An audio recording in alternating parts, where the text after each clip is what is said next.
So ఇక్కడ మనకు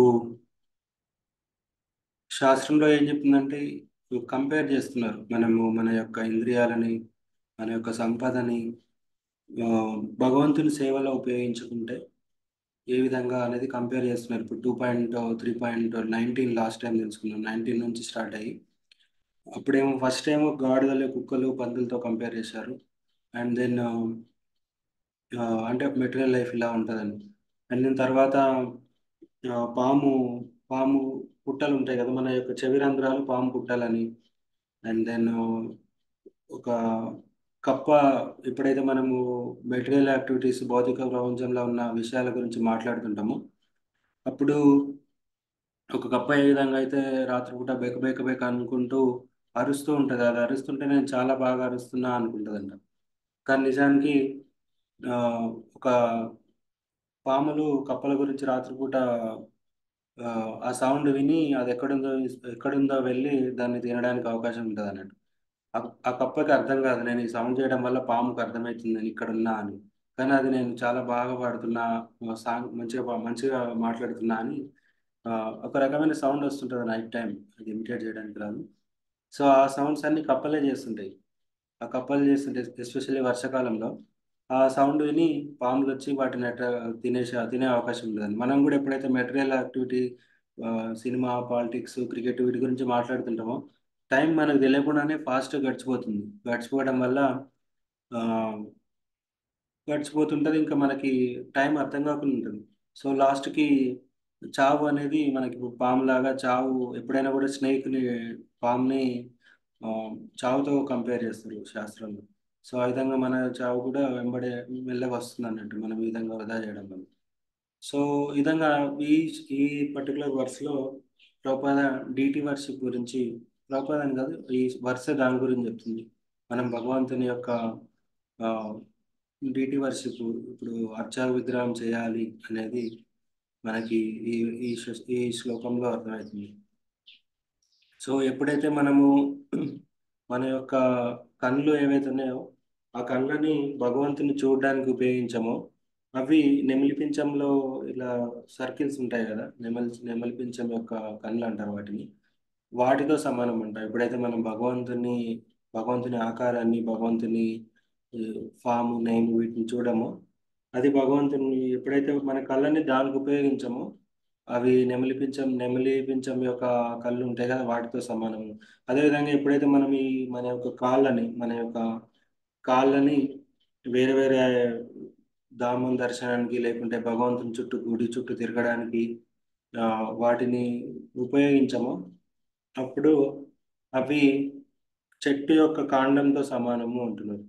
ఆ చెట్టు యొక్క కాండం కదలలేదు కదా, అలా మనం కూడా మన యొక్క కాళ్ళని అండ్ కళ్ళని, ఈ రెండింటిని ఉపయోగించకపోవడంతో ఏ విధంగా వాటి యొక్క ఉపయోగం ఉంటుందో దాన్ని యాక్చువల్ పర్పస్ భగవంతుని చూడడానికి, భగవంతుని హోలీ ధామాలకు వెళ్ళడానికి, లేకుంటే భగవంతుని గుడి ప్రదక్షిణ చేయడానికి ఆ విధంగా ఉపయోగించాలి మన కాళ్ళని. కానీ మనం అలా ఉపయోగించకుంటే అది చెట్టు యొక్క కాండం ఉంటుంది కదా, దాంతో సమానము అన్నట్టుగా చెప్తున్నారు ఇక్కడ. సో అంత కఠినంగా ఉంది. మనం యొక్క భగవంతుని యొక్క వర్షిప్ చేయకుంటే, భగవంతుని యొక్క సేవలో మన ఇంద్రియాలను ఉపయోగించకుంటే ఈ విధంగా కంపారిజన్ అనేది ఇవ్వబడింది శాస్త్రంలో. సో ఈ విధంగా మనము ఇంట్లో ఆ, విగ్రహం పెట్టుకోవడము, లేకుంటే ఫొటోస్ అయినా, ఇనిషియేటెడ్ డివోటీస్ ఉంటే విగ్రహాలు పెట్టుకోవడము, ఫొటోస్ అయినా ఖచ్చితంగా ఆ, అర్చా విగ్రహం అనేది చేయాలి అనేది మనకు ఈ పర్పట్లో ప్రభా వారు క్లారిఫై చేస్తున్నారు. చాలా మంది డివోటీస్ మన యొక్క ఓన్లీ నేమే కదా, ఇస్కాన్ వాళ్ళకి విగ్రహారాధన అవసరం లేదు ప్రభు, అది ఓన్లీ శ్రీ వైష్ణవ చేస్తారు అలా అనుకునే అవకాశం ఉంటుంది. కానీ యాక్చువల్లీ అలా కాదు. ఎప్పుడైతే ఎస్పెషల్లీ గృహస్థులు ఉంటారో, గృహస్థులు వాళ్ళ ఇంట్లో విగ్రహాలు పెట్టుకొని అట్లీస్ట్ గౌర్నిత, లేకుంటే జగన్నాథ్, బలదేవ్, సుభద్ర, రాధాకృష్ణ డిటి వర్షిప్ కొంచెం మనం కఠినంగా అంటే ఖచ్చితంగా ఫాలో అవ్వాలి. అవ్వకుంటే దానికి రియాక్షన్స్ ఉంటాయి కాబట్టి అట్లీస్ట్ జగన్నాథ్, బలదేవ్, గౌర్నిత, కరుణామయులు, మెర్సిఫుల్ కాబట్టి ఆ విగ్రహాలు పెట్టుకొని మనము ఇంట్లో చేయగలిగితే రాధాకృష్ణ కూడా చేయొచ్చు, నిష్టగా చేయగలిగితే. సో ఎప్పుడైతే ఆ విగ్రహాలు మనం ఇంట్లో పెట్టుకొని ప్రతిష్టాపన ప్రతిష్టాపన చేస్తే ఇంకా గొప్పది. లేకుంటే నార్మల్గా అయినా పెట్టుకొని అట్లీస్ట్ ఫొటోస్ అయినా పెట్టుకొని ఎవ్రీడే మనము భగవంతుని యొక్క ప్రభుపాద ఎంత క్లియర్గా చెప్పారంటే మంగళారతి చేయడము, ఆ, ఒక్కొక్కటి సిస్టమేటిక్గా మనకి ఇన్ని రకాలుగా పెట్టారు. మధ్యాహ్నం మళ్ళీ మధ్యాహ్నం ఆరతి, ఈవినింగ్ నైటు శయనారతి, ఇలా అన్ని ఆరతులు చేసుకుంటూ భగవంతుని యొక్క అభిషేకం చేస్తూ ఆ, భగవంతుని అలంకరణ చేస్తూ ఇవన్నీ చేయడం వల్ల మనం ఫుల్ డే ఎంగేజ్డ్ ఉంటాం అన్నట్టు. సో ఎప్పుడైతే మనము అర్చ విగ్రహం చేస్తామో అప్పుడు మనకు భగవంతునితో సంబంధ జ్ఞానం అనేది నెరవేరుతుంది అన్నట్టు. మన ఆచార్యుల వాళ్ళు కూడా ఇప్పుడు గోస్వామిస్ అందరు తీసుకుంటే వాళ్ళందరికీ కూడా వాళ్ళకందరికి ఒక్కొక్క విగ్రహం ఉండేది సపరేట్గా. ఇప్పుడు రాధా గోవింద్, రాధా రమణ్, రాధారమణ అనగానే మన గోపాల భట్ట గోస్వామి గుర్తొస్తారు. రాధా మదన్ మోహన్ అనగానే రూప సనాతన గోస్వామి, రాధా గోవింద్, ఇలా ఈ విగ్రహాలు చూడగానే వాళ్ళు గుర్తొస్తారు మనకు. అంటే వాళ్ళు అంత అటాచ్డ్గా ఉండేది. మనం ఎప్పుడైతే విగ్రహారాధన చేస్తామో మనకు భగవంతుని యొక్క సంబంధము, భగవంతుడు నిజంగా ఒక పర్సన్, ఆయన ఒక వ్యక్తి, ఆయన ఏదో మనకు కనబడకుండా ఆకారం లేకుండా నిరాకారంగా ఏదో లైట్గా ఉన్నాడు అలా కాకుండా ఎప్పుడైతే మనం విగ్రహారాధన చేస్తామో అప్పుడు మనకు ఒక అండర్స్టాండింగ్ వస్తుంది అన్నట్టు. అరే నిజంగా ఆ, భగవంతుడు ఒక ఆకారం ఉంది, భగవంతుడు ఒక పర్సన్, ఆయనకు నేను సేవకుని, సేవ చేసుకునే అవకాశం ఉంది. అలా మనకు సంబంధ జ్ఞానం అనేది నెరవేర్చుకునే అవకాశము అర్చ విగ్రహం ద్వారా వస్తుంది అన్నట్టు. సో ప్రభుపాద అందుకే దాన్ని హైలైట్ చేశాడు మనకి ఇక్కడ. సో నెక్స్ట్ ఏంటంటే మనం సమజ్ఞానము లేకపోవడం వల్ల చాలాసార్లు మన యొక్క చాంటింగ్ కూడా ఖచ్చితంగా స్ట్రిక్ట్గా చేయలేమన్నట్టు. సో ఫర్ ఎగ్జాంపుల్ రీసెంట్గా ఒక సర్వే చేశారు ఒక బ్రహ్మచారి అక్రాస్ ఆల్ ద టెంపుల్, ఆ ప్రభుజీ పూణే నుంచి, భూపాల్ నుంచి. సో ఆయన సర్వేలో ఏం తెలిసిందంటే ఈవెన్ దీక్ష తీసుకున్న భక్తులు కూడా ఇస్కాన్లో 50%, 50% భక్తులు 16 రోజులు జపం చేయట్లేదంట. సో ఆయన యొక్క ఎక్స్పెరిమెంట్, ఆయన అనాలిసిస్ ఎలా జరిగిందంటే ఒక ఆల్మోస్ట్ 6 నెలలు 100 మంది భక్తుల మీద వాళ్ళ యొక్క పర్సనల్గా వాళ్ళకి అడిగితే ఎవరైనా మీరు 16 రౌండ్లు చేసినారా ప్రభు అంటే ఖచ్చితంగా చేసినామే అంటారు. కానీ ఎవ్రీడే 16 రౌండ్లు కంప్లీట్ చేయడమే అంత ఈజీ జాబ్ కాదు. 2 అవర్స్ కంటిన్యూస్ కాకపోయినా కూడా ఏదో రకంగా 1.5 అవర్ టు 2 అవర్స్ టైం ఇవ్వాలి మనం. సో ఆయన ఎలా చేశారంటే ఒక్కొక్క భక్తుడి మీద ఫోకస్ చేయడం, ఒక వారం రోజులు ఆ భక్తుని గురించి ఒక భక్తుని చూస్తూ ఉంటే ఒక ఇద్దరు ముగ్గురు భక్తులు ప్యారలల్గా వాళ్ళు చాంటింగ్ చేస్తున్నారా, అసలు గుడికి వస్తున్నారా, ఇప్పుడు ఇంట్లో అయినా చేస్తున్నారా, ఏదో రకంగా ఒక కన్ను వేసి పెట్టడము, వేరే వాళ్ళ త్రూ ఎంక్వైరీ చేయడం చూస్తే ఆ, ఓ 50% మంది భక్తులు 16 రోజులు జపం చేయట్లేరు. ఎవరైతే గురువు దగ్గర కమిట్మెంట్ తీసుకొని ఖచ్చితంగా చేస్తున్నారో ఇగ్నోరెన్స్ అన్నట్టు అయితే ఎవరు చేస్తున్నారు. ప్రతి ఒక్కరు ఏమనుకుంటుంటే దీక్ష వచ్చిన భక్తులందరూ 16 రోజులు చేస్తున్నారు అంటే, కానీ చేయట్లేరు. ఎందుకు? దానికి ముఖ్య కారణం అంటే ఈజీ తీసుకోవడం అన్నట్ట. ఏముందిలే, చేద్దాంలే, తర్వాత రోజు అవుతుందిలే, ఎవరు చూస్తున్నారులే అనే ఫీలింగ్తో చాలామంది డివోటీస్ ఇగ్నోర్ చేస్తారు అన్నట్టు. సో ఆ ఇగ్నోర్ చేయడానికి one of the main reason ఆ, నిజంగానే యాక్చువల్లీ చాలా మంది చేస్తారు. ఈవెన్ పెద్ద పెద్ద టెంపుల్స్లో కూడా చూస్తాము. సీనియర్ భక్తులు, సోకాల్ సీనియర్ భక్తులు కానీ పొద్దున మంగళారతికి మార్నింగ్ ప్రోగ్రామ్కి రారు. అండ్ దెన్ వాళ్ళు ఎప్పుడు చేస్తున్నారో ఎవరు చేస్తున్నారో ఎవరికి తెలియదు. సో ఎప్పుడైనా డంటిల్ అనలేసి మనం ఎవరికైనా సబార్డినేట్గా ఉండి ఎవరికో ఒకరికి రిపోర్ట్ చేస్తూ, especially chanting in the devotees association ఇది రికమెండెడ్. అంటే మనం భక్తుల మధ్యలో కూర్చొని జపం చేయడం చాలా ప్రియారిటీ. ఎస్పెషల్లీ టెంపుల్ దగ్గర ఉంటే అట్లీస్ట్ వీకెండ్స్లో టెంపుల్ దగ్గరికి వెళ్ళి టెంపుల్లో సేవ చేస్తూ లేకుంటే భక్తుల మధ్యలో కూర్చొని జపం చేయడం అనేది చాలా ఇంపార్టెంట్. ఎప్పుడైతే మనం భక్తుల మధ్యలో చేయమో ఆ, రాధేశ్యామ్ ప్రభు లాస్ట్ టైం రాధానాథ మహారాజు వ్యాస్ పూజ రోజు ఒక ఆఫరింగ్ ఇచ్చారు. విజిబుల్ సాధన అంటే మనము అందరికి కనబడేటప్పుడు ఎంత జపం చేస్తున్నాము అనేది ఇంపార్టెంట్. మనం చాలా మంది ఏమంటారు, నాది నేను పర్సనల్గా చేసుకుంటున్నాను, నాది నేను పర్సనల్ చేసుకుంటే దానికి విజిబిలిటీ ఉండదు అన్నట్టు. ఎప్పుడైతే మనకు విజిబిలిటీ వేరే వాళ్ళు కూడా మనం చూస్తున్నారో అప్పుడు మనకి మన ఫోకస్ కానీ మన యొక్క ఆ, శ్రద్ధ, అటెంటివ్నెస్ ఎక్కువ ఉంటుంది అన్నట్టు. సో మన ఓన్ ఇండివిజువల్గా ఒక్కరు ఉన్నప్పుడు ఏం చేస్తున్నాం అనేది ఇంపార్టెంట్. అదేవిధంగా విజిబుల్ సాధన మిగతా వాళ్ళకి కనపడేటట్లు ఒకరిని చూస్తే కానీ ఒక ప్రభుని చూడగానే అరే ఈ ప్రభు చాలా రెగ్యులర్గా వస్తాడు టెంపుల్కి, రోజు మార్నింగ్ ప్రోగ్రామ్కి వచ్చి జపం ఇక్కడే చేస్తారు, లేకుంటే భగవంతుని విగ్రహారాధనలో, విగ్రహారాధన అంటే పూజలు అందరూ చేయలేకపోవచ్చు, కానీ బ్యాక్గ్రౌండ్ సర్వీసెస్ ఏదో రకంగా టెంపుల్లో క్లీనింగ్ చేయడము, డీటీ ప్లేట్స్ వాషింగ్ అవన్నీ సెటప్ అవన్నీ చేయడం వల్ల కూడా అది కూడా ఒక రకమైన దర్శ విగ్రహం అన్నట్టు. సో ఎప్పుడైతే మనం ఇంట్లో కూడా విగ్రహాలు పెట్టుకొని రోజు, యాక్చువల్లీ ఈవెన్ గృహస్థులు కూడా రోజు 2 సార్లు స్నానం చేయాలి. మార్నింగ్ స్నానం చేయాలి, మళ్ళీ ఈవినింగ్ కూడా చేయాలి. 2 టైమ్స్ స్నానం చేసిన తర్వాత విగ్రహారాధన చేయడం ఇంపార్టెంట్ అన్నట్టు. చాలా మటుకు బ్రహ్మచారులు సన్యాసులు మాత్రమే చేయాలి స్నానం 2 సార్లు అనుకుంటాం, వాళ్ళు 3 సార్లు చేయాలి. గృహస్థులు అట్లీస్ట్ 2 టైమ్స్ స్నానం చేయాలి. జస్ట్ నీళ్ళు పోసుకున్నా సరిపోతుంది. స్నానం అంటే ఎలాబొరేట్గా 2 అవర్స్ స్నానం చేయడం కాదు. చాలామంది కొంతమంది స్నానం చేయండి అంటే బాత్రూంలో ఆల్మోస్ట్ 1.5 అవర్ 2 అవర్స్ స్నానం చేయడానికి అయిపోతుంది. అంత స్నానం అవసరం లేదు. జస్ట్ వాటర్ పోసుకొని జస్ట్ పైన పైన చేస్తే సరిపోతుంది, కానీ స్నానం అంటే చాలా ఎలాబొరేట్గా చేయాలనుకుంటారు, అది కూడా ప్రాపర్ కాదు. సో ఈ విధంగా అంటే ఈడీటీ వర్షిప్ చేయడం వల్ల మనకు రెస్పెక్ట్ పెరిగిపోతుంది, రెస్పెక్ట్ పెరుగుతుంది భగవంతుని మీద. అదేవిధంగా భగవంతుని యొక్క డిఫరెంట్ డిఫరెంట్ పారిఫేలియా ఉంటాయి కదా, భగవంతుని యొక్క సామాగ్రి, పూజ సామాగ్రి, లేకుంటే ప్రతిదీ కూడా బలరాముడి ఎక్స్పాన్షన్ అన్నట్టు, వాటన్నిటి మీద మనకు రెస్పెక్ట్ పెరుగుతుంది.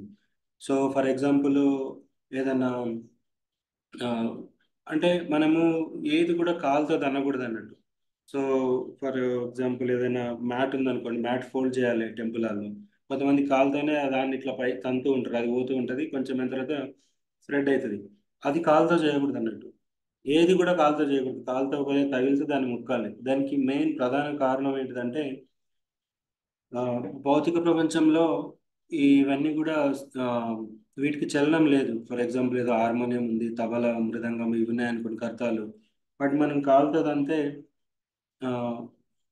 యాక్చువల్లీ మనకు ఏం ఫీలింగ్ అంటే దానిలో అంటే పర్సన్ లేడు కదా, ఆత్మ కాలేదు కదా, అవి చలనం లేదు కాబట్టి పర్లేదు అనుకుంటాం. కానీ ఇదంతా కూడా మనకి ట్రైనింగ్. ఏం ట్రైనింగ్ అంటే ఆధ్యాత్మిక ప్రపంచంలో ప్రతిదీ కూడా ఒక ప్రతిదీ కూడా ఒక దానికి లైఫ్ ఉందన్నట్టు, ఒక జీవి. ఫర్ ఎగ్జాంపుల్ ఆధ్యాత్మిక జీవితంలో స్పిరిచువల్ వరల్డ్ గోలోక బృందావనంలో ఇప్పుడు మృదంగా ఉందంటే మృదంగా ఒక పర్సన్, ఒక వ్యక్తి. ఇప్పుడు విష్ణు యొక్క కౌస్తుభముని ఆ, ఈయన ఒక రాజు వచ్చారు కదా, కులశేఖర మహారాజు.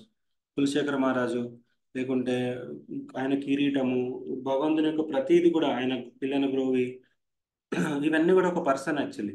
కొన్నిసార్లు వాళ్ళు ఆ, ఇప్పుడు అల్వార్లు అనుకోండి, చాలా మంది అల్వార్లు భగవంతుని యొక్క ఆ, ఆ ఆ యొక్క అలంకరణ చేసుకునే ఆభరణాలు, భగవంతుని యొక్క డిఫరెంట్ డిఫరెంట్ శంకు, ఇవన్నీ కూడా ఆ, ఒక పర్సన్, వాళ్ళు కూడా వ్యక్తులు, భూమి మీదకి అలవారుగా వచ్చి మళ్ళీ వెళ్ళిపోయి అదే పొజిషన్ ఉంటారు, వాళ్ళు మాట్లాడగలరు. సో ఇక్కడ మనకి ఏమర్థం చేసుకోవాలంటే, ఇప్పుడు భౌతిక ప్రపంచంలో మనం ఏదైనా కదలని వస్తువులను తంతు ఉన్నాం అనుకో, మనకి ఇది ఒక ట్రైనింగ్ అయిపోతుంది అన్నట్టు. అక్కడ పోయిన తర్వాత కూడా వేరే వాళ్ళని మనం ఇబ్బంది పెట్టే అవకాశం ఉంటుంది. కొంతమంది ఇప్పుడు గులాబ్ జామ్ ఉందనుకో, గులాబ్ జామ్ కూడా ఒక పర్సన్ వచ్చే గోలోక బృందావనంలో. గులాబ్ జామ్ భగవంతుడు తిన్న తర్వాత లోపలికి పోయి భగవంతునికి ఆ ఆనందాన్ని ఇచ్చి మళ్ళీ బయటకు వచ్చి గులాబ్ జామ్గానే ఉంటాడు. సో మనకి ఇది అర్థం చేసుకోవడం కష్టము. ఒక రీసెంట్గా ఒక పరపట్లో చెప్తున్నారు. సో ప్రతిది కూడా గోలోక బృందావనంలో, వైకుంఠంలో ఒక వస్తువు కూడా ఒక వ్యక్తి అక్కడ. సో మనకు ఇప్పుడు మనం కూడా అక్కడికి వెళ్ళాలి అంటే మనకు ట్రైనింగ్ కావాలి. ఇక్కడ ఉన్నప్పుడు ఎప్పుడైతే మనం వాటిని ఆ, అభినందించడము, వాటికి రెస్పెక్ట్ ఇవ్వడం నేర్చుకుంటామో, అక్కడ వెళ్ళిన తర్వాత కూడా వాళ్ళకి రెస్పెక్ట్ ఇస్తాం. లేకుంటే మనం అక్కడ వెళ్ళిన తర్వాత అక్కడ ఉన్న వస్తువులని వాటి నుండి కాలుతుందంటే అది అపరాధం అవుతుంది, మళ్ళీ భూమి మీదకి రావాల్సి వస్తుంది. సో ఇదంతా కూడా ట్రైనింగ్. ఆ ట్రైనింగ్ మనకి అర్చా విగ్రహం ద్వారా వచ్చే అవకాశం ఉంటుంది అన్నమాట.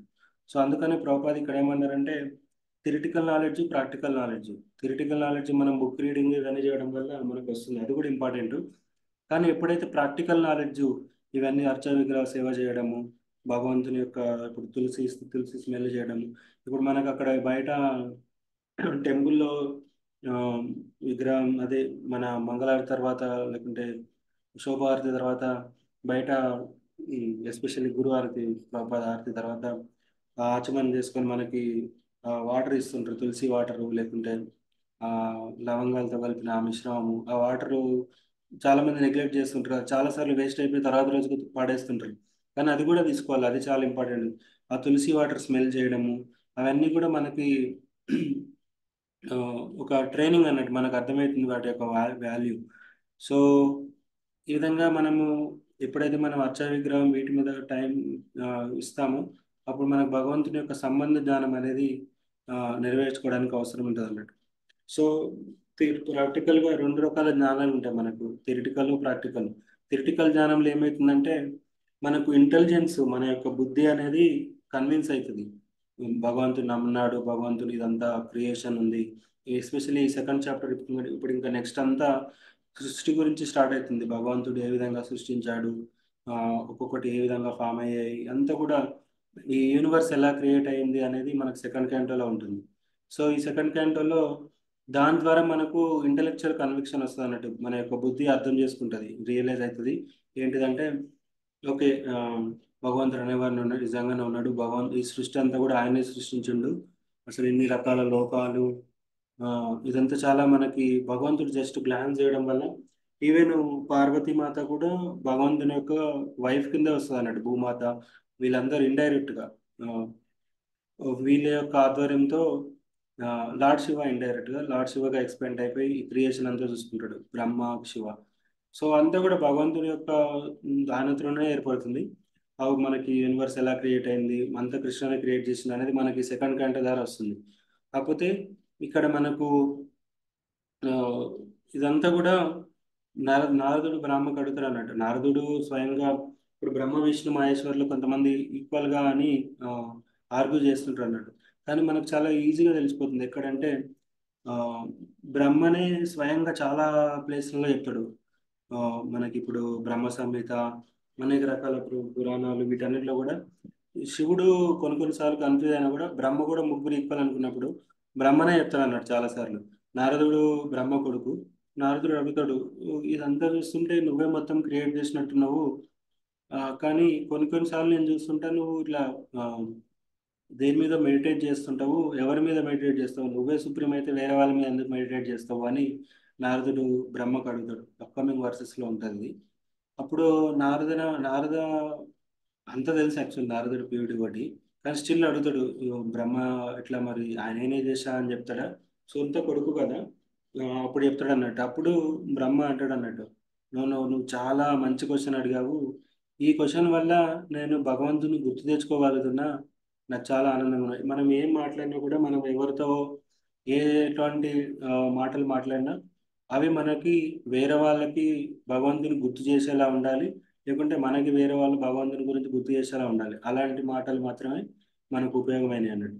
ఇక్కడ బ్రహ్మకు కూడా ఎప్పుడైతే నారదుడు అలా అడుగుతాడో ఆ, బ్రహ్మ చాలా సంతోషపడతాడు. ఆహా, నీ యొక్క మాటలు నన్ను భగవంతుని గుర్తు తెచ్చుకునేలా చేశాయి. సో అని అప్పుడు, సో ఈ సృష్టి ఎలా స్టార్ట్ చేయబడింది, నేను మెడిటేట్ చేస్తే అప్పుడు బ్రహ్మ నేను పుట్టినాక భగవంతుని నాభి నుంచి బయటకు వచ్చి మెడిటేట్ చేస్తే, తప తప అని మెడిటేట్ చేస్తే, భగవంతుడు తప అని చెప్తే నేను మెడిటేట్ చేయడం స్టార్ట్ చేసి అప్పుడు నాకు ఈ జ్ఞానం అంతా ఇవ్వబడింది. ఇదంతా కూడా భగవంతుడు క్రియేట్ చేసి ఇచ్చింది. ఫర్ ఎగ్జాంపుల్ ఇప్పుడు ఈ పిండి ఉందనుకోండి, ఆ పిండితో ఎప్పుడైతే రా మెటీరియల్ ఉందో అది చాలా ఇంపార్టెంట్, ప్రధాన అంటారు. రా మెటీరియల్ ఎప్పుడైతే నాకు భగవంతుడు ఇస్తారో వాటి నుంచి నేను జస్ట్ ప్లే అలాగా చిన్న చిన్న ఆబ్జెక్ట్స్ అవి తయారు చేయడం స్టార్ట్ చేయండి. కానీ ప్రధానంగా మూల కారణము భగవంతుడే నాకు ఇవన్నీ అరేంజ్ చేసింది. సో అంటే 24 ఎలిమెంట్స్ ఉంటాయి, 24 ఎలిమెంట్స్ అంటారు. ఆ 24 ఎలిమెంట్స్ తీసుకొని భగవంతుడు ఇదంతా సృష్టి అనేది తయారు చేయడం జరుగుతుంది. సో అప్పుడు ఓ, అర్థమవుతుంది అన్నట్టు, ఓకే ఈ ఇదంతా కూడా భగవంతుడే కారణము అని మనకి ఈ సెకండ్ క్యాంటో ద్వారా అర్థమవుతుంది, ఇక్కడ ఎక్కడైతే నారదుడు బ్రహ్మ నుంచి తెలుసుకుంటాడు. సో ఆ, ఈ విధంగా మనం ఎప్పుడైతే భగవంతుని యొక్క అర్చా విగ్రహం గురించి ఇంపార్టెంట్ తెలుసుకుంటామో అప్పుడు మనకు అర్థమవుతుంది. ఇప్పుడు ఫర్ ఎగ్జాంపుల్ జూమ్ ఎగ్జాంపుల్ తీసుకోండి. సృష్టి అంతా కూడా ఆ, ఈ 24 ఎలిమెంట్స్ నుంచే వచ్చింది. ఆ, ఇప్పుడు మనము జూమ్ తీసుకుంటే మీరు ఎక్కడో ఉన్న వాళ్ళు నాకు కనపడడం, నేను మీకు కనపడడం చూస్తుంటే ఇదంతా కూడా ఈ శక్తి ట్రాన్స్ఫర్మేషన్ అన్నట్టు. 24 24 ఎలిమెంట్స్ ఏవైతే ఉన్నాయో వాటిని అక్కడిక్కడ ఫామ్ చేసుకొని అక్కడ ఈ వీటిని వైర్ల త్రూ పంపించడము, ఈ మనకి యాక్చువల్లీ గోలోకవృందావనంలో ఉన్నవి, ఎప్పుడైతే వైకుంఠంలో ఉన్న డిఫరెంట్ డిఫరెంట్ ఇలా ఉంటుంది అలా ఉంటుంది అని చెప్తే కొంతమంది నమ్మరు. కానీ చాలా విషయాలు ఈ భౌతిక ప్రపంచంలో కూడా ఇవి మనకు నమ్మశక్యం కానివి. వాటిని చూస్తుంటే మనకు అర్థం చేసుకోవచ్చు, అరే ఈ భౌతిక ప్రపంచంలోనే ఇలాంటివి పాసిబుల్ అయినప్పుడు ఖచ్చితంగా ఇప్పుడు నేను ఎప్పుడైతే గులాబ్ జామ్ ఎగ్జాంపుల్ ఇచ్చానో అది లోపలికి వెళ్ళి మళ్ళీ బయటకు వస్తుందంటే మనకు అది ఇన్కన్సీవబుల్ అన్నట్టు. ఇన్కన్సీవబుల్ అంటే అది ఇట్లా ఎట్లా పాసిబుల్ అవుతుంది అని మనకు డౌట్ వచ్చి శాస్త్రం మీద అనేది డౌట్ వస్తుంది అన్నట్టు. కాకపోతే ఈ భౌతిక ప్రపంచంలో కూడా మనం చూసుకుంటే మనకి ఎంతమందికి తెలుసు, మనకు ఇప్పుడు ఇక్కడ ఉన్న వీడియో ఎక్కడ ఉన్న వరంగల్లో ఉన్న వాళ్ళకి కనబడుతుంది. ఇక్కడ మేము మాట్లాడుతుంటే సరే వైర్లు ఇవన్నీ ఉన్నాయి ఓకే, అది కూడా అంటే ఎంత ఇమాజినేషన్గా ఉన్నాయి కానీ జరుగుతుంది. కానీ మనం ఏమనుకుంటామంటే ఇది ఎట్లా పాసిబుల్ అవుతుంది, కొత్తగా ఉన్న వాళ్ళకి ఏం తెలియని వాళ్ళకి ఇప్పుడు ఆ, గిరిజనుల జాతుల దగ్గరికి వెళ్ళి మనకి ఇట్లా ఎక్కడ ఉన్న వాళ్ళని వీడియో చూపించామనుకో షాక్ అయిపోతారు, అరే ఇదేంది ఇట్లా ఎట్లా వస్తుంది. ఆ, ఈ ఫోన్ చిన్నప్పుడు కొంతమంది పిల్లలు టీవీ చూస్తుంటే, ఇప్పుడు మా పిల్లలు కూడా టీవీ లోపల వాళ్ళు ఉన్నారా చిన్న చిన్న వాళ్ళు అనుకుంటారు. సో అది మన వాళ్ళకి అర్థం కాదు, మనం చెప్పిన అర్థం కాదు. ఇప్పుడు మైక్రోవేవ్ ఈ రేడియేషన్స్ ఉంటాయి, ఇవన్నీ అక్కడికి వెళ్ళి ఆ ఇవన్నీ అక్కడ నుంచి ఇక్కడికి ట్రాన్స్ఫార్మ్ అవుతుంటాయి. ఇవన్నీ మనకు చెప్తే వాళ్ళకి అర్థం కాదు. సో మన పరిస్థితి కూడా అంతే అన్నట్టు. గోలోక బృందావనంలో ఉన్నది లేకుంటే చావు తర్వాత ఏమవుతుంది అనేది మనకంతా కూడా థియరిటికలే, ఎవరు ప్రాక్టికల్గా చూపించలేరు. గోలోక బృందావనంలో వీడియో రికార్డ్ చేసి ఇక్కడ వచ్చి మనకు చూపించలేరు. సో అలా అని లేవా అనడానికి లేదు, ఎందుకంటే ఈ భౌతిక ప్రపంచంలోనే ఎన్నో ఇంపాసిబుల్ థింగ్స్ అవుతున్నాయి, ఇంకేమేమో అవుతాయి. ఇంపాసిబుల్ థింగ్స్ ఇక్కడే అవుతున్నప్పుడు స్పిరిచువల్ వల్ల గోళ బృందంలో ఎందుకు ఉండవు, ఉంటాయి. సో మనం జస్ట్ చూడలేము, చూడలేకపోయినంత మాత్రం లేదనడానికి లేదు.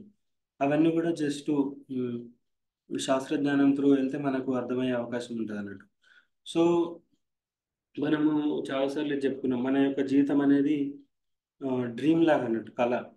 సో ఈ కళలో మనకి ఏమవుతుందంటే, ఇప్పుడు సింహం మన వెంబడి పడుతుంది, మనము అరే ఇది వెంబడి పడుతుందని భయం భయంతో అది ఉన్నప్పుడు ఆ, భయపడుతూ వణికిపోతున్నాం నిద్రలో కూడా. పక్కన ఉన్న వాళ్ళు చూస్తే మనం చూసి అరే వీడు వణికిపోతున్నట్టు ఏదో కళలో ఉన్నట్టున్నాను లేపితే మనం అప్పుడు కళ నుంచి బయటకు వస్తాం. అప్పుడు మనకు అర్థం అరే ఇప్పుడే జరిగిందంతా కలనా అని. సో మన జీవితంలో కూడా మనము ఈ భౌతిక ప్రపంచంలో ఇదే జీవితం పర్మనెంట్ అనే ఉద్దేశంతో ఈ కళని సీరియస్గా తీసుకుంటున్నాం. ఎప్పుడైతే మనకి కళ, ఫర్ ఎగ్జాంపుల్ కొన్నిసార్లు మనకు మంచి కళలు వచ్చినాయి అనుకో, మంచిగా మనము ఇక్కడ విహారయాత్ర చేస్తున్నాం బృందావనంలో, అన్ని రకాలుగా సైట్ సీయింగ్ చూస్తున్నాము, ఇవన్నీ మంచి కళలు నడుస్తున్నప్పుడు ఎవరైనా డివోట్ వచ్చి లేకుండా అనుకో, ఎవరైనా డివోట్ అయిన ఫ్యామిలీ మెంబర్స్ అయినా వచ్చి లేపితే మనం అప్పుడు అరే మంచి కళ నడుస్తుండే ఎందుకు ఇబ్బంది పెట్టినావు, ఎందుకు లేపినావు అన్నట్టుగా మాట్లాడతాం. ఆ, అదే చెడ్డ కళ అయితేనేమో లేపినందుకు సంతోషపడిపోతాం. సో రెండు కళనే, మంచి కళ అయినా చెడ్డ కళ అయినా లేవాల్సిందే, అది నిజం కాదు. సో మన జీవితంలో ఈ భౌతిక ప్రపంచంలో కూడా మనము కొంతమంది జీవితం బాగుండొచ్చు, వాళ్ళ కర్మ బట్టి చాలా ఆనందంగా ఆ, సంపద ఉండి అన్ని రకాలుగా ఉండి ఈ జీవితం ఉపయోగించుకున్న ఒక సంతోషంగా ఉన్న వాళ్ళు ఉంటారు. ఇప్పుడు అంబానీ బిల్డర్ అనుకోండి, వాళ్ళకి చనిపోవడం ఇష్టం ఉండదు. కొంతమంది ఏమో చాలా మిజరబుల్ లైఫ్ ఉంటుంది. ఆ, చాలా సౌండ్ వస్తుంది, చాలా మిజరబుల్ లైఫ్ ఉంటుంది వాళ్ళు. ఓకే. సో వాళ్ళు ఈ కళ ఎప్పుడైపోతుందారు, ఈ జీవితం ఏం బాగాలేదు అని భయపడుతుంటారు. రెండు రకాలుగా చూసుకున్నా కూడా ఇద్దరి జీవితము కూడా కళనే. సో మనకు ఎప్పటి వరకు అయితే ఈ జీవితం కళ, ఈ జీవితం నిజమైనది కాదు, ఎప్పుడైతే నేను నిజంగానే ఈ శరీరం కాదు, ఈ శరీరం వదిలేసిన తర్వాత మళ్ళీ భగవాన్ దగ్గరికి వెళ్తాను. సో ఎందుకంటే మనం పూర్వజన్మలో కూడా ఎన్నో జన్మలు తీసుకున్నాం, ఆ జన్మలో కూడా చాలాసార్లు మనం సీరియస్గా అనుకున్నాం అన్నట్టు ఓకే. అంటే ఆ జన్మలో కూడా మనం ఎన్నో రకాలుగా ఫ్యామిలీ మెంబర్స్ గురించి, మన యొక్క తో మనతో పుట్టిన వాళ్ళ గురించి, వైఫ్ పిల్లలు వీళ్ళ గురించే చేశాము. మళ్ళీ ఈ జన్మలో కూడా ఇది ఒక జన్మ చూద్దాంలే, ఇంకా మెల్లమెల్ల ఇప్పుడు ఎట్లైనా భక్తిలో ఉన్నా కదా వచ్చే జన్మలో కంటిన్యూ చేయొచ్చు అనే ఉద్దేశంతో కూడా కొంతమంది ఉంటారు అన్నట్టు. కానీ చాలాసార్లు ప్రభుపాద ఆ, ఒక వీడియో ఉంటుంది, ఎంత టైం పడుతుంది ప్రభుపాద్ మరి భగవంతుని యొక్క ఫుల్ సరెండర్ అవ్వడానికి ఆ, అని దానిలో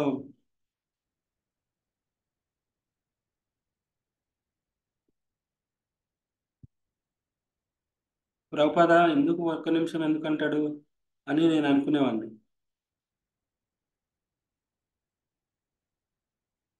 సో ఒకసారి ఈ వీడియో చూడండి.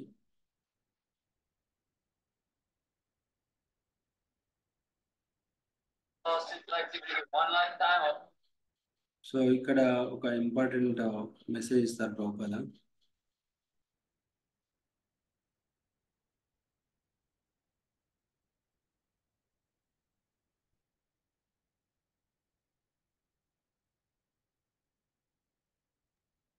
హరే కృష్ణ ప్రభుజీ, వాయిస్ రావట్లేదు Prabhuji.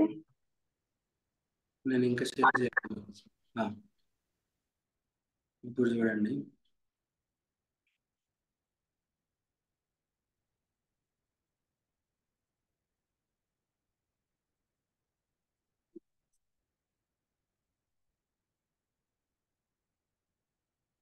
Require 1 minute.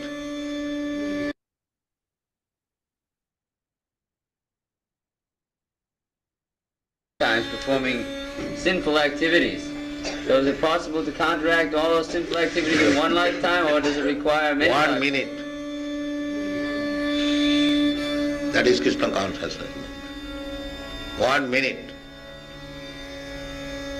You are not reading Bhagavad Gita? What Krishna said? Sarva dharman parityajya mam ekam saranam braja om ta sarva papebhya mokshayami. You surrender to me, give up your all business. I will give you relief from all sinful reaction. Immediate. It requires 1 minute. So ఇక్కడ ప్రభుపాద మనకి ఏమన్నారంటే, actually భక్తిలో serious కావడానికి ఎంత time పడుతుంది ప్రభు అంటే, 1 నిమిషమే పడుతుందంట భగవంతుని సరెండర్ అవ్వడానికి. 1 నిమిషం ఎట్లా పడుతుంది అని అనుకునే వాళ్ళం, కానీ ఇప్పుడు రీజన్గా ఒక్కసారి రియలైజ్ అవ్వాలంట. ఇప్పుడు కళలో ఉన్న వ్యక్తిలాగా మనం ఇంకా కళలోనే ఉన్నాము. యాక్చువల్లీ చేయాల్సిందల్లా ఆ కళ నుంచి బయటకు రావడం, లేవాలి. కానీ ఆ లేవకపోవడం అనే ఆ దాని నుంచి మనం ఒక కళ నుంచి ఇంకో కళ రావడం, అట్లా కళల్లోనే తిరుగుతున్నాం. కానీ అరే నిజంగా ఈ జీవితం ఒక కళ, నేను ఎప్పుడైతే దీని నుంచి బయటపడతానో అప్పుడు భగవంతు దగ్గరికి వెళ్ళే అవకాశం ఉంది అనేది మనకి అంత ఈజీగా అర్థం కాదు అన్నట్టు. సో మన జీవితం అంతా కూడా వాటర్ పోస్తున్నాము, జపం చేస్తున్నాం, అన్నీ చేస్తున్నాం, కానీ నిజమైన నరిష్మెంట్ రావట్లేదు. ఎందుకంటే ఇప్పుడు కలుపు మొక్కలు ఉంటాయి కదా, తులసి చెట్టు పెరుగుతుంది అనుకోండి, తులసి చెట్టు పక్కన చాలా చిన్న చిన్న మొక్కలు కూడా పెరుగుతూ ఉంటాయి, కలుపు మొక్కలు. ఆ నీళ్ళు పోస్తే అన్ని కొన్నిసార్లు నీళ్ళు ఎన్ని పోసినప్పుడు తులసి మొక్క ఎండిపోతుంది. ఎందుకు కారణం అంటే అంటే తొట్టిలో ఉన్నది కాదు, మామూలు జనరల్గా పెరిగినాయి. పక్కన ఉండేవి చాలా స్ట్రాంగ్గా పెరిగిపోతాయి. అవి వచ్చే ఎనర్జీ అంతా కూడా అవే తీసుకుంటాయి. మనం కూడా జపం చేస్తున్నప్పటికి కూడా మనలో ఉన్న అనర్థాలు, మనలో ఉన్న అనేక రకాల కోరికల వల్ల మనం ఇవన్నీ చేస్తున్నప్పటికి కూడా ఆ కలుపు మొక్కలే పెరుగుతుంటాయి. మన యొక్క అనర్థాలు అవే తీసుకుంటాయి, కానీ మన ఒరిజినల్ సోల్ అనేది నరిష్ కాదన్నట్టు. సో ఈ విధంగా ప్రభుపాద ఎస్పెషల్లీ మళ్ళీ ఒకసారి సమ్మరైజ్ చేస్తే, డిటి వర్షిప్ గురించి బాగా స్ట్రెస్ చేశారు ఈ దానిలో. విగ్రహారాధన చేయాలి. అండ్ దెన్ ఇంకొకటేమో 2 రకాలు, ఒకటేమో కళ్ళు, ఒకటేమో కాళ్ళు. కళ్ళనేమో భగవంతుని చూడడానికి ఉపయోగించాలి. కళ్ళని భగవంతుని ఉపయోగించడానికి చూడడం అంటే భక్తి, దీని వర్ష విగ్రహం చేయడం వల్ల మనం అది చేయొచ్చు. ప్రభుపాద క్లియర్గా మెన్షన్ చేశారు, మార్నింగ్ 4 నుంచి సాయంత్రం 10 గంటల వరకు అన్ని రకాల పెర్ఫార్మెన్స్ చేయాలి.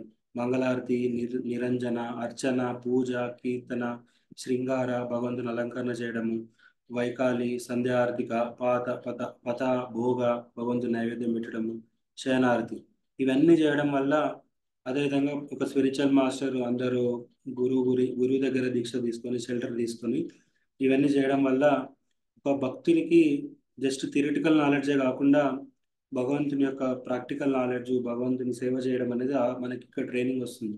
అర్చన విగ్రహం చేయడం చాలా ఇంపార్టెంట్. ఎందుకంటే మనం గోలోక బృందంలో వెళ్ళాక చేయాల్సిన పనులు కూడా ఇవే. అక్కడ వెళ్ళిన తర్వాత ప్రభు శంకు ఊదు అనడానికి ఎవరన్నా, శంకు ఊదలేకపోయినాం అనుకో, మనకి ఇంకా ట్రైనింగ్ రాలేదు. ట్రైనింగ్ లేకపోతే మనం అందరిని చూసుకుంటూ కూర్చోాలి, అక్కడ వెళ్ళి నేర్చుకోవాల్సి వస్తుంది.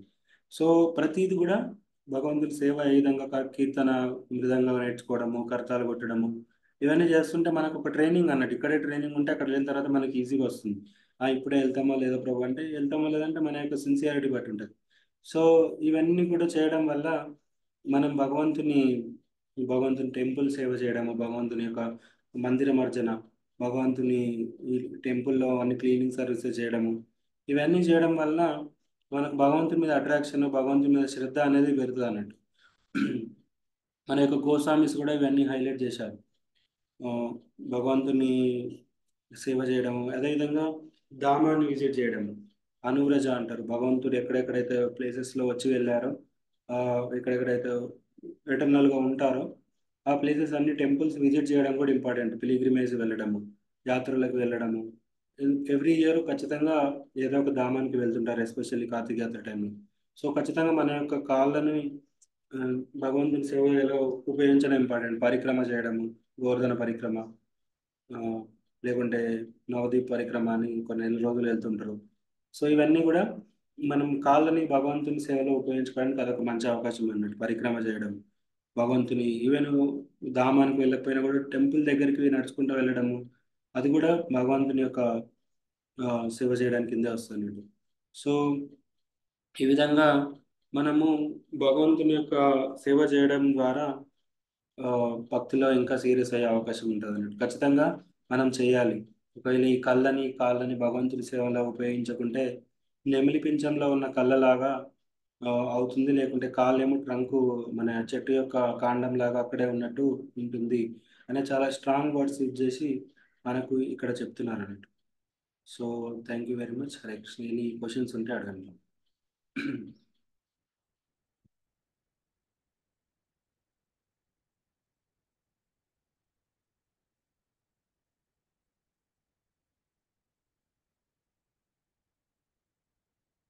ఎంతమంది ఇంట్లో విగ్రహాలు ఉన్నాయి ప్రభు? ఇక్కడ విగ్రహాలు, ఫొటోస్ డైలీ వర్షిప్ చేయడం జరుగుతుంది. హరే కృష్ణ ప్రభుజీ. విగ్రహాలు అందరూ చేయొచ్చా?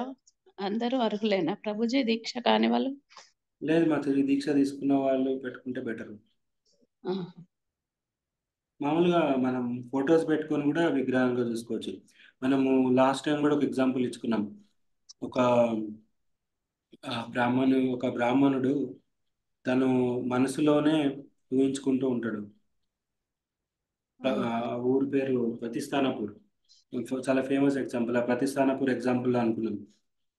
అందరికీ విగ్రహాలు ఉండాలి కాదు, ఆయన దగ్గర ఏమి ఉండవు, విగ్రహాలు ఉండవు, అలంకరణ చేయడానికి ఏముండవు, అభిషేకం చేయడానికి ఉండవు, ఏముండవు. కానీ కళ్ళు మూసుకొని భగవంతుని, ఇగో ఇప్పుడు నేను వర్షిప్ చేస్తున్నా, భగవంతుని అభిషేకం చేస్తున్నా, స్వీట్ రైస్ చేస్తున్నా. స్వీట్ రైస్ ఎప్పుడైతే చేస్తాడో ఆ పాయసం వేడిగా ఉందా లేదని టచ్ చేస్తే కాలుతుంది. సో మన యొక్క ఇంటెన్సిటీ ఇంపార్టెంట్. దీక్ష కానీ పర్సనల్ సేవ చేయడం వల్ల మనకి ఇంకా ఎక్కువ ఆ, అర్థమవుతుంది. కానీ లేకపోయినా కూడా ఈవెన్ ఫొటోస్ కూడా డీటీస్ విగ్రహాలుగా చూసుకునే వాళ్ళు కూడా ఉంటారు. కొంతమంది భక్తులు వాళ్ళ ఇంట్లో ఏం చేస్తే ఉన్నాయి ఫొటోసే, కానీ వాళ్ళు చాలా గ్రాండ్గా చేస్తుంటారు అన్ని రకాలు కూడా. అంటే చాలా ఇంట్రెస్ట్తోని, చాలా కేర్ఫుల్గా ఫోటోలే కదా అని సీరియస్గా తీసుకోకూడదు. మన యొక్క ఆ, మన యొక్క ఆ భావన ఇంపార్టెంట్. మన విగ్రహాలు ఉన్నాయా, ఫొటోస్ ఉన్నాయా కదా, ఆ ఫొటోస్లో కూడా నిజంగా విగ్రహాలకు ఎట్లా చేస్తారో అట్లా చేసుకునే వాళ్ళు ఉంటారు. ఫొటోస్లో కూడా ఇప్పుడు ఒక కొత్త మోడల్ ఫొటోస్ వస్తున్నాయి, విగ్రహాలు ఎట్లుంటాయో అదే విధంగా కట్ చేసి ఉంటాయి. మనకు పూణేలో దొరుకుతాయి, కొన్ని యూత్ ఫారం సెంటర్లలో కూడా పెడుతుంటారు. సో అలాంటిది చూస్తుంటే రాధా బృందావన్ చంద్రనే ఉంటాడు, కానీ ఇట్లా కట్ చేసి ఉంటుంది పేపర్ ఆ మోడల్. సో అది కూడా చూస్తే దూరంకి వెళ్ళి విగ్రహం లాగానే కుడతాయి, ఫ్లవర్స్ పెట్టచ్చు నీట్గా. సో అదేం కూడా చేయొచ్చు మనం. ఫొటోస్ని కూడా సీరియస్గా, కానీ ఎంత సీరియస్గా చేస్తున్నాము డీటీ వర్షిప్. సో యాక్చువల్లీ ఎవరైతే టెంపుల్ దగ్గర ఉంటారో వాళ్ళకి ఇంట్లో సర్వీసెస్, ఇంట్లో మంగళారతి చేసుకోవడం, లేకుంటే వీటన్నిటికంటే కూడా టెంపుల్కి వెళ్ళడం ఎక్కువ ఇంపార్టెంట్. టెంపుల్లో భక్తుల మధ్యలో సాంగత్యంలో ఏది చేసినా కూడా అది మనకు 10 ఎక్కువ ప్రతిఫలం ఉంటుంది అన్నట్టు. సో టెంపుల్కి రెగ్యులర్గా వెళ్ళడం కూడా చాలా ఇంపార్టెంట్. హరే కృష్ణ ప్రభుజీ, ప్రణామాలు ప్రభు. ఎస్ మాతాజీ, హరే కృష్ణ. మాకు డీటీస్ ఉన్నాయి ప్రభుజీ, జగన్నాథులు, గౌర్నితాయిలు, రాధాశ్యామ సుందరులు, ఎస్ మాతాజీ. లక్ష్మీ స్వామి ఉన్నారు ప్రభు. నేను మంగళహారతి చేస్తాను. మంగళహారతి ముందు భోగ పెడతాను ఫ్రూట్స్, మళ్ళీ తర్వాత మంగళహారతి చేస్తాను. తర్వాత కొంచెం దూరం ప్రభు మాకు టెంపుల్ కి, నాకు దగ్గర 12 కిలోమీటర్లు. అయితే డైలీ వెళ్ళలేను కదా. అప్పుడు మా టెంపుల్ ప్రభు ప్రెసిడెంట్ గారు నందగోపాల్ ప్రభుజీ ఇచ్చారు అందరినీ. శ్యామసుందరుడు మాత్రం విశాఖపట్నం ప్రభు ద్వారా వచ్చారు. మిగతా ఈ గౌరవ స్థాయిలు, జగన్నాథులు మన నందగోపాల ప్రభుజీ ద్వారా వచ్చాయి. సరిగా వస్తలేదు ప్రభు, మాట రావట్లేదా? సరిగా వస్తలేదు. అరే అట్లా జరుగుతుంది ప్రభు. మంగళ గురు పూజ అవి చేస్తాను, దర్శనార్థి పూజ చేస్తాను. ఇక ఆ తర్వాత మధ్యాహ్నం 11 గంటలకు అట్లా బోగా పెడతాను ప్రభు. ఇంకా ఆ తర్వాత నాకు శక్తి సరిపోదు. అదే అదే ఇవి మళ్ళీ ఈవినింగ్ 4:30 మళ్ళీ శయన హారతి వరకు చేస్తాను ప్రభు. ఇంకా మంచిదే కదా మరి. అవి చేస్తాను. మరి ఇప్పుడు మీరు ఒక చిన్న మాట చెప్పారు ప్రభు. ఏదన్నా వస్తువు ఉంటది అనుకోండి, సపోజ్ మ్యాట్ అంటే ఇప్పుడు మనం కూర్చొని ఆచమనం అనేది చేసేది, మనం నడుస్తుంటే కాళ్ళకు తగిలింది అనుకోండి ప్రభు, ప్రణామం ముక్కాలి చేస్తాం కానీ మరి అది మనకు దోషమే అవుతుందా Prabhuji? ముక్కాలి Mataji. For example even అది ఎప్పుడైనా మొక్కుతాను. తెలిసిన వాళ్ళకి అనుకోకుండా కాలు తగిలింది అనుకోని మొక్కుతాం కదా, సేమ్ అదే ఇంటెన్సిటీ మనకి ఆ, చలనం లేని వాటికి కూడా ఉండాలి. కాలుతో ఏది చేయకూడదు, ఎస్పెషల్లీ భగవంతుని సేవలో ఉండేవి. ఆ మ్యాట్ కూడా అందరికి భక్తులు కూర్చోడానికి ఉపయోగపడుతుంది కాబట్టి కాలుతో అనకూడదు, చేతితో అనాలి. ఇన్ కేసు కాలుతో ఏదైనా తప్పు చేయడం కూడా మళ్ళీ మొక్కాలి, మనం డివోటీస్ని మొక్కినట్టుగానే చేయాలి. అప్పుడు మనకి ఆ అర్థమవుతుంది అన్నట్టు మనకు. ఓకే, ట్రైనింగ్ అన్నట్టు. ఇప్పుడు గోల బృందావనం వెళ్తే అక్కడ ప్రతిదీ కూడా వస్తువు కూడా, చెట్టు కూడా దానికి అంటే చాలా ఆ, దాన్ని ఏమంటారు, కాన్షియస్నెస్ ఉంటుంది అన్నట్టు ఒక వ్యక్తి. అది మనం తయారు చేసింది కదా అన్న ఫీలింగ్ ఉంటది కదా ప్రభు. ఎట్లా మరి అది? ఈ భౌతిక ప్రపంచంలో మనం తయారు చేసినట్టుగా అనిపిస్తుంది మాత్రం. అదే ఇప్పుడు మనం మ్యాట్ కానీ మనకు లేదు కానీ దేన్ని మన దృష్టిలో అన్నం పెట్టుకోవాలంటే చేసిన ఇదంతా కూడా గోల బృందానికి వెళ్ళడానికి నాకు ట్రైనింగ్ లేకుంటే కష్టమవుతుంది కదా. ఇక్కడే మనం అలవాటు చేసుకోవాలి, ప్రతిదీ ముక్కడము, వాటికి కూడా రెస్పెక్ట్ ఇవ్వడము. అలా చేయడం వల్ల మనలో కూడా సా- అంటే మోడ్ ఆఫ్ గుడ్నెస్ వస్తుంది మాతాజీ. ప్రభు. హరే కృష్ణ. అంటే అప్పుడప్పుడు నేను నడుస్తూ ఉంటా, కొంచెం నా కాళ్ళు బ్యాలెన్స్ ఆగవు ప్రభు. ఆగక నడుస్తూ కూర్చొని ఆచమనం చేసే ఆ క్లాత్ ఏమైతుందో అది సడన్ గా మ్యాట్ కాళ్ళకు తగులుతుంది. అయ్యో కృష్ణ అనుకుంటే దాన్ని మొక్కుతాను కానీ అది అపరాధం అవుతుంది. అసలు ఫస్టే తీసి దాన్ని పక్కకు పెట్టాలనేది ఇప్పుడు అర్థమైంది. ఆచమనం అయిపోగానే దాన్ని తీసి ఇక పక్కకు పెట్టేసుకోవాలి. అంటే మళ్ళీ ఆచమనానికి కూర్చుంటా కదా, ఎవరు రారు, నేను ఒక్కదాన్నే. కాబట్టి ఆ మళ్ళీ ఆచమనానికి కూర్చున్నప్పుడు మళ్ళీ తీయడం వేయడం ఎందుకు అన్నట్టు అక్కడ పెట్టేస్తా. అట్లే ఉంచుతా, అది నాకు కాళ్ళకు అప్పుడప్పుడు తగులుతుంటది ఈ సొలిగి. ఎస్ మాతాజీ. ఇప్పుడు అర్థమైపోయింది ప్రభు. ఇంకా అలా పెట్టకుండా అదొక మనకు చిన్న అపరాధమే జరుగుతుంది. చిన్న ఎందుకు చేస్తున్నాం అనేది తెలుసుకోవడం ఇంపార్టెంట్ అన్నట్టు. ఎప్పుడైతే మనకి ఎందుకు చేస్తున్నామో తెలిసి మనకు ప్రతి దాని మీద కూడా వై అనేది మనం క్వశ్చన్ వేసుకోవాలి. ఏం అడిగినా కూడా బయట వాళ్ళు కూడా మనం క్వశ్చన్ వేస్తే చెప్పేటట్లు ఉండాలి. సో దానికి మనము సమాధానం ఉంది, మనకు తెలియకపోవచ్చు. సో ఎందుకు చేయకూడదు అనేది తెలుసుకుంటే మనకు దాని కాన్షియస్నెస్ ఉండే అవకాశం ఉంటుంది అన్నట్టు. ఏదో గుడ్డిగా చేస్తుంటే అంత సీరియస్గా చేయలేము. సో మన యొక్క బుద్ధి అనేది బుద్ధికి మనం నేర్పాలి, అరే ఇది చేయడం వల్ల మనం ఇలా ఉంటుంది. ఓకే, మనం ఒకవేళ ఇన్ కేసు అక్కడ వెళ్తే మళ్ళీ అక్కడ వేరే భక్తులు ఇబ్బంది పెడతాము, వాళ్ళందరూ కూడా ఈవెన్ టేబుల్ ఫామ్లో చైర్ ఫామ్లో ఉన్నా కూడా వాళ్ళకు కూడా కాన్షియస్నెస్ ఉంటుంది కాబట్టి వాళ్ళకి రెస్పెక్ట్ ఇవ్వడం మనం నేర్చుకోవాలి. కాబట్టి ఇక్కడ మనకు ప్రాక్టీస్. సో ఒక మిలిటరీ వాళ్ళు ఉన్నారనుకోండి, మిలిటరీ వాళ్ళకి అసలు యుద్ధం రానే రాదు కానీ పాపం రోజు 40 కేజీలు లోడ్ పెట్టి రన్నింగ్ చేపిస్తూ ఉంటారు. ఎందుకంటే ట్రైనింగ్, యుద్ధం వచ్చినప్పుడు ఇదంతా వేసుకొని నడవాల్సి వస్తుంది కాబట్టి. సో మనకు కూడా అంతే ట్రైనింగ్. భక్తిలో ప్రతి చేసేది ట్రైనింగ్. ఇక్కడ ట్రైనింగ్ ఉంటేనే మనం అక్కడ వెళ్ళిన తర్వాత సక్రమంగా చేసే అవకాశం ఉంటుంది. మన యొక్క డ్యూటీ అది సేవ చేయడం. సో సేవ చేయడానికి నేర్చుకోవాలి. సేవ చేయడం, ఇప్పుడు కొంతమంది భగవంతునికి ఏదైనా ఆ, ఇప్పుడు గంధము చందనయాత్ర నడుస్తుంది, గంధము చేయండి ప్రభు అంటే నాకు అది చేయడానికి రాదంటారు. చేయడానికి రాదు, అది నేర్చుకోవాలి. ఎందుకంటే మన యొక్క డ్యూటీ అది సేవ చేయడం కాబట్టి ఆ సేవ ఎలా చేయాలనేది కూడా మనం నేర్చుకోవాలి. ఇక్కడ నేర్చుకుంటేనే అక్కడ కూడా వస్తుంది, అక్కడ వెళ్ళిన తర్వాత సడన్ గా రాదు. మన అంటే యొక్క ఇక్కడ మనం ఈ భూలోకంలో ఇక్కడ చేసిన సేవ తప్పనిసరి అక్కడ లభిస్తుంది అంటారా ప్రభుజీ మనకు? మన అది లభిస్తుందో లేదో మన ఎటర్నల్ కాన్స్టిట్యూషనల్ పొజిషన్, మన యొక్క నిజమైన ప్లేస్ ఏది ఉందో అక్కడికి వెళ్తాము. కానీ సేవ అనేది నేర్చుకోవడం ఇంపార్టెంట్. ప్రతి సేవ మనకు అంతో ఎంతో వచ్చి ఉండాలి. హరే కృష్ణ ప్రభు. థ్యాంక్స్ ప్రభు. హరే కృష్ణ. హరే తెలుసో కృష్ణ. తెలియకనో అపరాధాలు చేస్తూనో ఏదో ఒకటి కానీ నాకు తెలిసినంత వరకు, ఓపిక ఉన్నంత వరకు సేవ చేస్తున్న ప్రభు భగవంతుడు. చాలా మంచిది మాతాజీ, బాగా చేస్తున్నారు. హరే కృష్ణ ప్రభు. ధన్యవాదాలు ప్రభు. ఇది ఒకటి నాకు ఇప్పుడు ఇంతవరకు తెలియలే ప్రభు. ఏ వస్తువు అయినా భగవంతునికి సంబంధించిందే కరెక్టే గాని అది కాళ్ళకు తగిలితే మొక్కుతానం కదా, మొక్కినం కదా, అపరాధం పోతుందేమో, పోతుందిలే అన్నట్టు, అదేమంత పెద్ద తప్పు కాదులే అన్నట్టుగా ఫీల్ అయ్యేదాన్ని నేను. అవునవును. మొక్కేదాన్ని కదా, మొక్కిన కదా ఇంకేమవుతుంది అనుకునేదాన్ని, కానీ ఇప్పుడు మీ ద్వారా తెలిసింది అసలు ఆ మొక్కడం, ఆ తలగడం కుండనే చూసుకోవాలి అనేది అర్థమైంది ప్రభు.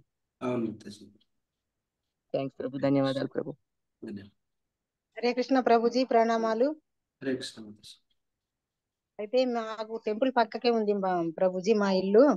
ఎస్ మాతాజీ. అయితే నాకు గౌర్నితాయ విగ్రహాలే ఉన్నాయి, వేరే విగ్రహాలు ఏమి లేవు. నాకు అంత శక్తి లేదని రెండే ఒక గౌర్నితాయ విగ్రహాలు పెట్టుకున్నా.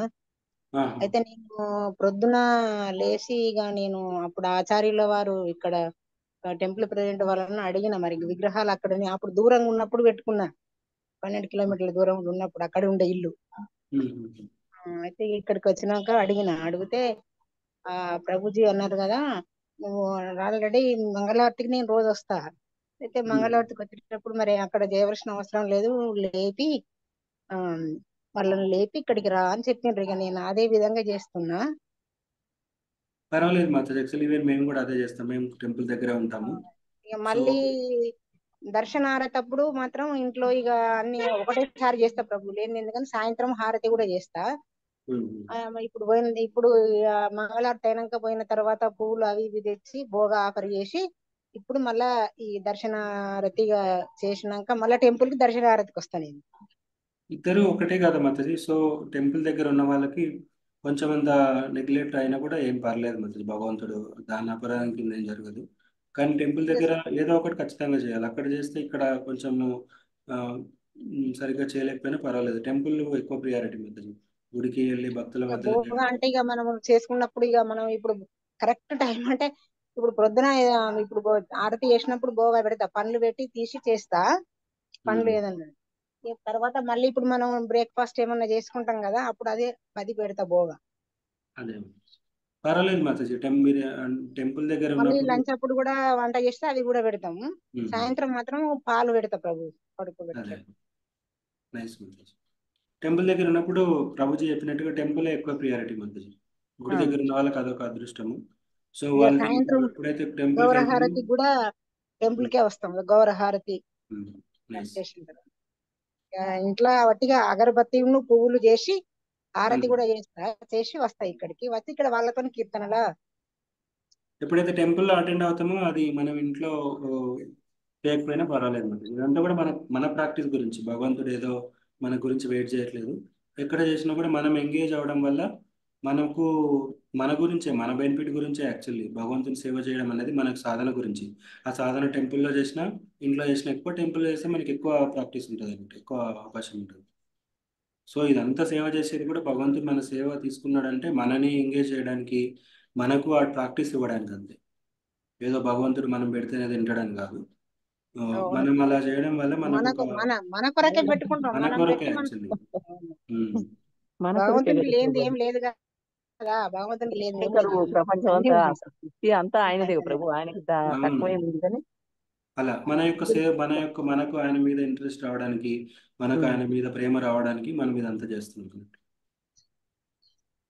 సో ఎప్పుడైతే మనం ఏదైతే చేయలేకపోతున్నామో, అరే నేను ఇది చేయలేకపోతున్నా అని అనుకోవడం వల్ల కూడా మనకు ఆ ప్రేమ పెరుగుతుంది అన్నట్టు. సంథింగ్ ఏదో మిస్ అయిపోయింది, ఏదో చేయలేకపోయాను ఆరతి, అది మనకు మైండ్లో రావాలి. ఇప్పుడు ఒకవేళ బయట అనుకోకుండా వేరే ప్రసాదం తీసుకున్నా కూడా, అరే నేను నైవేద్యం పెట్టకుండా తింటున్నా అనే ఫీలింగ్ రావాలి. అప్పుడు మన యొక్క భావన అనేది భగవంతుడు మన పరమాత్మగా ఉంటాడు కాబట్టి చూస్తాడు అన్నట్టు. కాన్షియస్గా ఉండాలి అన్నట్టు ఏదైనా కూడా. ఇప్పుడు ఫెస్టివల్స్ వస్తాయి కదా ప్రభుజీ, మనకు ఫెస్టివల్స్ వచ్చినప్పుడు నిన్న నరసింహ చతుర్దశి అయితే చూడండి, అలాంటప్పుడు టెంపుల్ కు భోగ చేసుకెళ్తాను నేను. మరి భోగ చేసుకొని అక్కడికి వెళ్ళి అక్కడ భగవంతుడికి ఇస్తున్నా గానీ, మరి ఇంట్లో భగవంతుడికి కూడా నేను భోగ పెట్టాలి కదా ఎలా అని మొదట్లో అలా లేదు మాతాజీ, ఇద్దరు భగవంతులు ఒక్కరే. అలా నాకు మొదట్లో అనిపించేది ప్రభు. అనిపించదు. అనిపించి ఎలా మరి ఈ విగ్రహాలు ఇక్కడ ఇంట్లో ఉన్నారు కదా, ఈ భగవంతుని ఇంత దూరాన్ని ఉన్నాడు అక్కడి నుంచి ఇక్కడికి, మరి ఈయనకి ఎట్లా పెట్టకుంటే అని అప్పుడు చిన్న ఆలోచన వచ్చింది ప్రభు. రేపు భగవంతుడి మన ఫెస్టివల్ అనగా ఈ రోజు ముందు పెడుతున్నా, అదే ముందు ఒక రోజు యాక్చువల్లీ ప్రతిదీ మనం కాన్షియస్నెస్ ఉండాలి. ఆయనకు పెట్టలేకపోతున్నామే అనే ఆలోచన రావడం కూడా గొప్పదే. లేదనుకుంటే తెల్లవారు రెండో రోజు పెడుతున్నా ప్రభు. అందుకే మాతాజీలో ఎక్కువ సెన్సిటివ్ ఉంటారు మాతాజీ. విగ్రహారాధన దేని కూడా వాళ్ళు ఆలోచిస్తారు. ప్రభువులు అయితే ఏముంది అన్నట్టుగా సీరియస్గా తీసుకోరు. అదొక ఎఫెక్షనేట్ అనేది మాతాజీలకు ఎక్కువ ఉంటుంది దేని మీద కూడా, విగ్రహాల మీద కూడా. ఓకే ప్రభుజీ. అది హరే ఒకటి కృష్ణ. చూసాక కలుగుతుంది ప్రభుజీ నాకైతే. హరే కృష్ణ. నైస్.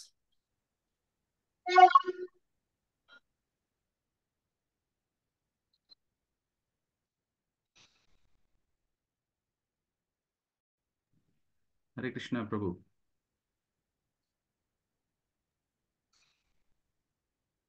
హరే కృష్ణ ప్రభుజీ.